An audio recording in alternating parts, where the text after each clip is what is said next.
My name is Dan Joseph. I'm a composer and sound artist, and I began making music at a very early age. And as long as I can remember, music has been my life. And I became involved with technology at a fairly early in the process, having come of age really at the beginning of the home recording, home technology era. I think Harvestworks was one of the first places I visited when I came to New York. I think maybe even within the first week of my moving here. Pauline Oliveros sent me down here just to get acquainted and say hi, and so I started coming to events here periodically,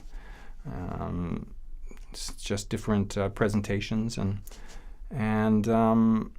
eventually I became a member of the staff and worked here for I think 2.5 years, and that time was wonderful for me as an artist as well.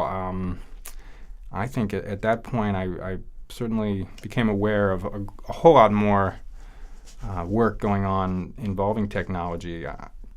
Certainly my awareness now of video and interactive technologies was really enhanced here. Well, the work I'm presenting at Harvestworks is called Periodicity piece number 6.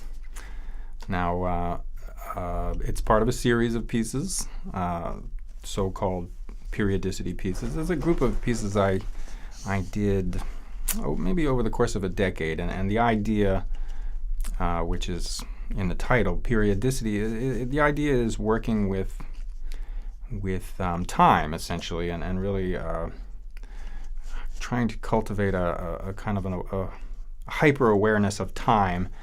And the way that I do that in these works is by picking a set of sounds, essentially a palette or a collection, as it were, of sounds, and then setting each one up in its own cycle, its own repetitive cycle of periodicity. And in this case, these cycles are long, much longer term than say in the framework of a 4/4 metered composition where you can count. Well, the counting involved here is much longer and drawn out. So sounds may recur, say, every minute or every 2 minutes or 6 minutes or 15 seconds. There's a multitude of rates that are going on simultaneously. So there's predictability on the one hand, but also a kind of unpredictability, especially in the way that the different sounds and elements interact with one another. So they're essentially on their own plane. The goal of which is to really create a kind of a different awareness of time and how time is passing. I guess a lot of it depends on the design of the sound system.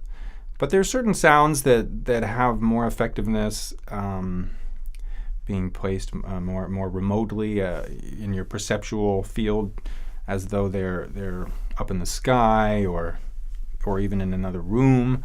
And then there are sounds that are more primary to the piece, more visceral, have a bigger physical presence, and those would typically be, if there's a subwoofer or if there are a pair that's kind of central to the room. So it's a kind of I guess the idea for me, abstractly speaking, it's not such a literal idea, but the idea is to create a kind of a sculpture, a physical structure that when you experience the piece, if you spend enough time with it and get to know where things are coming and going and where they're placed in the room, it can take on the quality of a sculpture, of a physical